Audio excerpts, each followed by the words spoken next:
جلسه حساباتی انتخاباتی 21مین اسامبله گنرالی کمیته ملی المپی تاجیکستان در تالار مجلسی بینای این کمیته در شهر دوشنبه برگزار شد.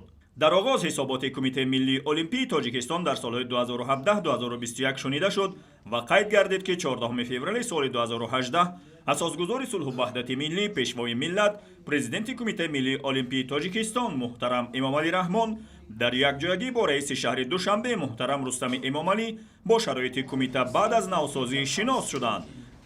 با هدایت پیشوای ملت محترم امامعلی رحمان بینای کمیته از جانب شرکت وطنی پر تعمیر شده با شرایط ضروری تأمین شده است. پرزیدنت کمیته جناب عالی محترم امامعلی رحمان یکجا با رئیس شهر دوشنبه محترم رستم امامعلی مرکزی فدراسیه ها و آثارخانه شرف ملی را به استفاده داده در 17مین جلسه اسامبله گنرالی کمیته اشتراک نمودند. کمیته در دوره حساباتی چندین میدانچه ورزشی در سراسر کشور از جمله در شهر دوشنبه و ناحیه رشت ساخته به استفاده داده است.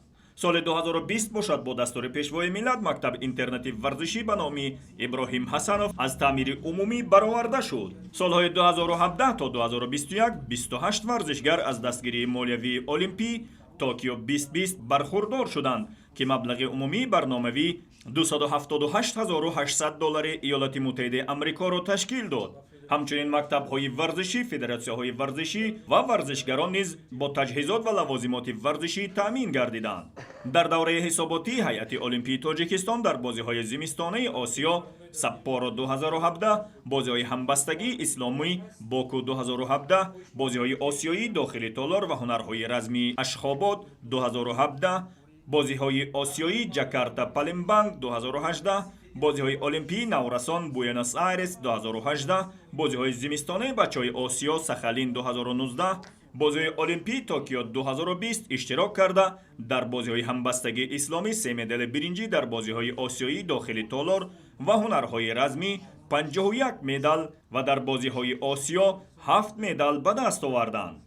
سپس اعضای اسامبله گنرالی کمیته ملی المپی تاجیکستان رهبریت کمیته را برای دوره سالهای 2022-2024 انتخاب نمودند. نامزدی اساسگزار صلح و وحدت ملی پیشوای ملت محترم امامعلی رحمان از جانب 15 تشکیلات عضوی کمیته ملی المپی تاجیکستان پیشبری گردیده یکدلانه پرزیدنت این کمیته انتخاب شدند. سهم پیشوای ملت محترم امامعلی رحمان در رشد ورزش و حرکت المپی و دستگیری ورزشگران بی‌نظیر بوده. محض با دستگیری و دستور هدایت‌های جناب عالی در جمهوری حدود 10,000 انشاءات ورزشی بنیاد گردیده است. در جلسه همچنین رحمانزاده عبدالله معاون اول رئیس فدراسیون تنیس تاجیکستان و دلشاد نظروف رئیس فدراسیون ورزش سبک تاجیکستان نایبان پرزیدنت کمیته ملی المپی تاجیکستان انتخاب گردیدند. عبدالله زاده محمدشاه کاتب گنرالی اساسیاسیون نمودهای زمستانه ورزش، کاتب گنرالی اسماعیل و یکاترینا عضو کمیته ورزشگران کمیته ملی المپی تاجیکستان انتخاب شدند.